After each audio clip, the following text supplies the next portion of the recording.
ಹಳೆಯ ಚಿನ್ನದ ಒಡವೆನ ಅಧಿಕ ಬೆಲೆಗೆ ಮಾರಬೇಕೆ ಅಂದ್ರೆ ಆಟಿಕಾಗೆ ಕಾಲ್ ಮಾಡಿ 8803000300. Attica gold company. ಗ್ರಾಮ ಪಂಚಾಯತಿ ಮೆಂಬರ್ ಆದ್ರೂ ಕೂಡ ಅವ್ರದ್ದೇನು ಅಚೀವ್ಮೆಂಟ್ ಅನ್ನೋ ಲೆಕ್ಕಾಚಾರದಲ್ಲಿ ಇರುತ್ತೆ. ಅವರು ಗೆದ್ದ ನಂತರ ಏನ್ ಕೆಲಸ ಮಾಡಿದ್ದಾರೆ, ಅವ್ರ ಇಲಾಖೆಯಲ್ಲಿ ಏನ್ ಕೆಲಸ ಮಾಡಿದ್ದಾರೆ ಅನ್ನೋ ಲೆಕ್ಕಾಚಾರದಲ್ಲಿ ಬಂದಾಗ ಟೋಟಲಿ ಝೀರೋ ಇರೋದ್ರಿಂದ ಅವ್ರ ತಂದೆನೂ ಝೀರೋನೇ, ಅವರು ಪ್ರಿಯಾಂಕ್ ಖರ್ಗೆನೂ ಝೀರೋನೇ. ಅವರು ಏನೇ ಮಾಡಿ ಅಕ್ರಮ ವಲಸಿಗರಿಗೆ ಇಲ್ಲಿ ಶಾಶ್ವತ ನಿವಾಸಿ ರೆಸಿಡೆನ್ಸಿಯಲ್ ಸರ್ಟಿಫಿಕೇಟ್ ಕೊಡ್ಬೇಕನ್ನೋದೊಂದು RSS ವಿರುದ್ಧವಾಗಿ ಮಾತಾಡಿದ್ರೆ ನನಗೆ ರಾಹುಲ್ ಗಾಂಧಿ ಅವರ ಹತ್ರ ನೆಕ್ಸ್ಟ್ ನಾನು CM ಗೇಮ್ ಆಗ್ಬೇಕನ್ನೋ ಲೆಕ್ಕಾಚಾರದಲ್ಲಿ ಬಂದಾಗ ನನ್ಗೆ ಸಪೋರ್ಟ್ ಮಾಡ್ತಾರೆ ಅನ್ನೋ ಲೆಕ್ಕಾಚಾರದಲ್ಲಿ ನಾನು RSS ಅವ್ರನ್ನ ಎದುರಿಸ್ತೀನಿ, ನಾನು ಹಂಗ್ ಮಾಡ್ತೀನಿ ಹಿಂಗ್ ಮಾಡ್ತೀನಿ ಅಂತ ಹೇಳ್ಬಿಟ್ಟು ಅವ್ರು ಹೋಮ್ ಮಿನಿಸ್ಟ್ರಿ ತಗೊಂಡಿದ್ದಾರೆ. ನಾನು ಹೇಳೋದಂದ್ರೆ ಅವರು ಕ್ಷೇತ್ರದಲ್ಲೇ ಇವತ್ತು ಚಿತ್ತಾಪುರದಲ್ಲಿ ನೋಡ್ತಾ ಇದ್ರೆ ಅವರು ಕಾನ್ಸ್ಟಿಟ್ಯೂನ್ಸಿಯಲ್ಲಿ ಏನೇನ್ ಆಗ್ತಾ ಇದೆ, ಮಕ್ಕಳಿಗೆ ಸರಿಯಾದಂತ ಫುಡ್ ವ್ಯವಸ್ಥೆ ಇಲ್ದಿರ ಕಲುಷಿತ ಆಹಾರಗಳನ್ನ ನೀರನ್ನ ಸೇವನೆ ಮಾಡಿ ಅಲ್ಲಿ ಸ್ಕೂಲ್ ಬಿಲ್ಡಿಂಗ್ಗಳು ಸರಿಯಾಗಿದ್ದೀರ ಬಿದ್ದೋಗಿ ಚಾವಣಿಗಳು ಕುಸ್ತು ಬೀಳ್ತಾ ಇರ್ತಕ್ಕಂಥದ್ದು ಇದನ್ನೆಲ್ಲ ನೋಡಿದಾಗ ಅವ್ರಿಗೆ ಏನು ಕಲ್ಯಾಣ ಕರ್ನಾಟಕ ನಾವು ಕಲ್ಯಾಣ ಮಾಡ್ತೀರಿ ಅಂತ ಹೇಳ್ಬಿಟ್ಟು ಹೇಳಿದ್ರು. 60-65 ವರ್ಷ ಈ ರಾಜ್ಯನ ಆಳಿರ್ತಕ್ಕಂಥದ್ದು ಇವತ್ತು ಅಧಿಕಾರದಲ್ಲಿರ್ತಕ್ಕಂಥ ಮಲ್ಲಿಕಾರ್ಜುನ್ ಖರ್ಗೆ ಅವರು ಆ ಗುರ್ಮಿಟ್ ಕಲ್ಗಲ್ಲಾಗ್ಲಿ ಅಥವಾ ಚಿತ್ತಾಪುರದಲ್ಲಾಗ್ಲಿ ಆ ಕುಲ್ಬರ್ಗಿಯಲ್ಲಾಗ್ಲಿ ಏನು ಅವ್ರ ಅಭಿವೃದ್ಧಿ ಕೆಲಸ ಮಾಡಿದ್ದಾರೆ ಅನ್ನೋ ಲೆಕ್ಕಾಚಾರದಲ್ಲಿ ಬಂದಾಗ ಅದು ಶೂನ್ಯ. ಆ ಶೂನ್ಯ ಇರ್ತಕ್ಕಂಥ ಸಂದರ್ಭದಲ್ಲಿ ಝೀರೋನ ಹೀರೋ ಮಾಡೋದಕ್ಕೆ ನಾನು ಹೀರೋ ಆಗ್ಬೇಕನ್ನೋ ಲೆಕ್ಕಾಚಾರದಲ್ಲಿ RSS ವಿರುದ್ಧವಾಗಿ ಮಾತಾಡ್ತಾರೆ. RSS ವಿರುದ್ಧವಾಗಿ ಮಾತಾಡಿದಂಥವ್ರಿಗೆ ಯಾರ್ಯಾರೋ ಇವತ್ತು ಇಲ್ಲ ಅವ್ರ ಕಾಣೆ ಆಗ್ಬಿಟ್ಟಿದ್ದಾರೆ. RSS ಸರಿ ಅಂತ ಹೇಳ್ಬಿಟ್ಟು ಹೇಳಿ ರಾಹುಲ್ ಗಾಂಧಿ ಅವ್ರ ತಾತನೇ ಒಪ್ಕೊಂಡು ನಮ್ಮಲ್ಲಿ ಗಣರಾಜ್ಯೋತ್ಸವ ಸಂದರ್ಭದಲ್ಲಿ ಪರೇಡ್ಗೆ ಅವಕಾಶ ಮಾಡಿಕೊಟ್ಟಿರ್ತಕ್ಕಂಥದ್ದು, ಈ ಚೈನಾ ಜೊತೆಯಲ್ಲಿ ಯುದ್ಧ ನಡೆದಂತ ಸಂದರ್ಭದಲ್ಲಿ ಈ ದೇಶಕ್ಕೆ ಸೈನಿಕರ ಜೊತೆಲಿ ಸೇರ್ಕೊಂಡು ಈ ದೇಶದ ರಕ್ಷಣೆ ಮಾಡೋಕ್ಕೆ ಕೆಲಸ ಮಾಡಿರ್ತಕ್ಕಂಥದ್ದು.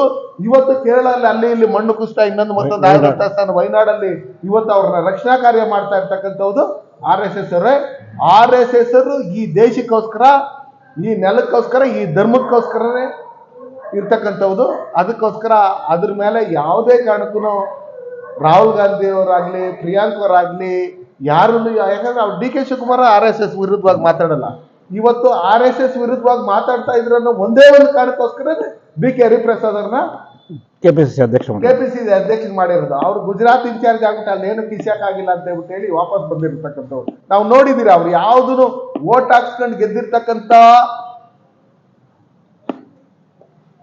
ಇವರಿಲ್ಲ, ಲೀಡರ್ ಅಲ್ಲ, ಅವ್ರ ಇತಿಹಾಸ ಇಲ್ಲ. ರಾಜ್ಯಸಭಾ ಮೆಂಬರ್ ಆಗಿರೋದು, MLC ಆಗಿರ್ತಕ್ಕಂಥವ್ರು, ಅದು ಬಿಟ್ರೆ ಜನರಿಂದ ಮತದಾರರಿಂದ ಓಟ್ಗಳು ಹಾಕ್ಸ್ಕೊಂಡು ಗೆದ್ದಿರ್ತಕ್ಕಂಥವ್ರು ಯಾರು ಇಲ್ಲ.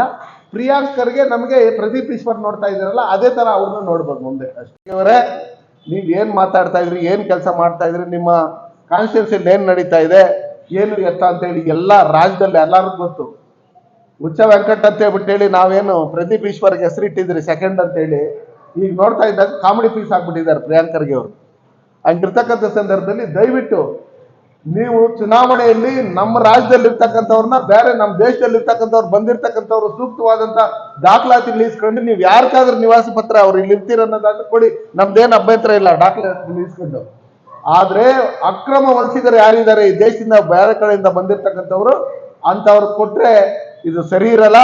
ಮುಂದಿನ ದಿನಗಳಲ್ಲಿ ಇದ್ರ ವಿರುದ್ಧವಾದಂತಹ ಉಗ್ರವಾದಂತ ಹೋರಾಟವನ್ನ ಭಾರತೀಯ ಜನತಾ ಪಾರ್ಟಿ ಮತ್ತೆ NDA ವತಿಯಿಂದ ನಾವು ಮಾಡ್ತೀವಿ ಅಂತ ಹೇಳಿ ಈ ಮೂಲಕ ಮುಖ್ಯಮಂತ್ರಿಗಳಿಗೆ ಮತ್ತೆ ಗೃಹ ಸಚಿವರಿಗೆ ಇದಕ್ಕೆ ಸಂಬಂಧಪಟ್ಟಂತ ಯಾವುದೇ ಮಂತ್ರಿಗಳಿಗೆ ಇರ್ಬೋದು ಅವ್ರಿಗೆ ನಾವು ಕೋಲಾರ ಜಿಲ್ಲೆ ಭಾರತೀಯ ಜನತಾ ಪಾರ್ಟಿ ವತಿಯಿಂದ ನಾವು ಎಚ್ಚರಿಕೆಯನ್ನ ಕೊಡ್ತಾ ಇದ್ದೀರಿ. ಯಾವುದೇ ಕಾರಣಕ್ಕೂ ರೆಸಿಡೆನ್ಸಿಯಲ್ ಸರ್ಟಿಫಿಕೇಟ್ ಕೊಡೋದಕ್ಕೆ ನಾವು ಬಿಡಲ್ಲ. ನಿಮ್ ಯೋಗ್ಯತೆಗೆ ಈ ರಾಜ್ಯದಲ್ಲಿ ಇರ್ತಕ್ಕಂಥವ್ರಿಗೆ ಸರಿಯಾದಂತ ಸವಲತ್ತು, ನೀರು ಕೊಡ್ತಾ ಇಲ್ಲ, ಕರೆಂಟ್ ಕೊಡ್ತಾ ಇಲ್ಲ, ಸಂಬಳ ಕೊಡ್ತಾ ಇಲ್ಲ, ಇವತ್ತು ಸರಿಯಾಗಿ ಉದ್ಯೋಗ ಇಲ್ಲ. ಈಗ ಇರ್ತಕ್ಕಂಥ ಸಂದರ್ಭದಲ್ಲಿ ನೀವು ಬೇರೆ ಬೇರೆ ದೇಶದಿಂದ ಬಂದಂತವ್ರಿಗೆ ಅಕ್ರಮ ವಲಸಿಗರಿಗೆ ನೀವು ಅದೇನು ವೋಟ್ ಬ್ಯಾಂಕ್ ಗೋಸ್ಕರ ನೀವು ರೆಸಿಡೆನ್ಸಿಯಲ್ ಸರ್ಟಿಫಿಕೇಟ್ ಕೊಡ್ತಾ ಇದ್ರಿ, ಇದು ಖಂಡನೀಯ ಅಂತ ಹೇಳಿ ನಾವು ಇವತ್ತು ಈ ಪತ್ರಿಕಾಗೋಷ್ಠಿಯಲ್ಲಿ ನಾವು ಹೇಳೋದಕ್ಕೆ ಇಷ್ಟಪಡ್ತೀವಿ. ಗ್ಯಾರಂಟಿ ನ್ಯೂಸ್, ಸುದ್ದಿ ಖಚಿತ, ನ್ಯಾಯ ನಿಶ್ಚಿತ.